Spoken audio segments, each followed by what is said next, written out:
Мен Мұратбеков Қайрат, Жас Абдрашев атындағы нөмір 68 мектеп лицейінің 10 сынып оқушысы. Бүгінгі ұлы өнер тапшырған алғашқы қадам инновациялық идеяларының республикалық байқауында әскери техника саласындағы техника құру бағыты бойынша танк аралы 2023 тақырыбындағы жобаны ұсынғалы отырмын. Жобаның негізгі идеясына қашықтан пилотты қажет етпейтін әскери техниканы басқару және де танктың шынжырды табаны құрлықта жербе-жерін талғамайды. Кез келген кедергісіз өте береді.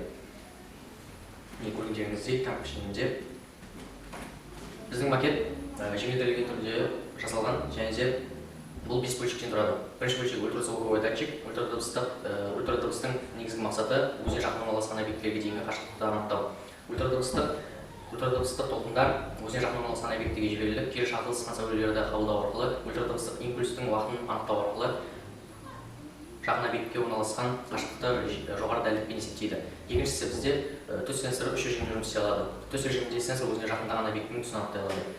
Шағылысқан жарықтың жарықтығы дегеніміз бұл сенсор бізде өзіне жақындаған объектіге жарық жіберіп, қайта шағылысқан сәуле арқылы объектінің жарықтығын анықтай алады. Сырттағы жарықтың жарықтығы дегеніміз бұл режим сенсор өзіне жақын аралықта кеңістікте орналасқан жарықтың жарықтығын анықтай алады. Ал кран дегеніміз бұл өзінің алдында орналасқан кез келген кедергіні орнынан алып тастай алады және де қапталға қарай ысырып тастай алады. Және де бізде шынжыр табаны 5 см ұзындықта кесіліп, бір-біріне бекітілу арқылы ұзын шашылықты түрде жасалды. Және де соңғысы бұл жерде бізде негізгі бөлігі бұл зеңбірек. Бұл автоматты оқ ату бір уақытта бірнеше оқ ата алады.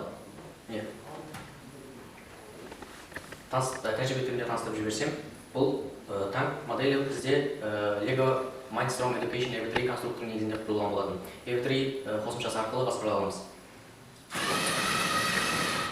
Бұл бізде шынжыр табан кез келген жербе-жерін талғамай жүре алады. Екіншісі бұл кран. Ашылып жабылады және де бұның күшін өзіміз таңдай аламыз. Және де екіншісі бұл бізде ультразвуковой датчик, өзіне жақынында орналасқан объектілердің жарығының түсін анықтай алады, айтылып кеткендей. Және де бұл бізде қашықтықта оқ ату.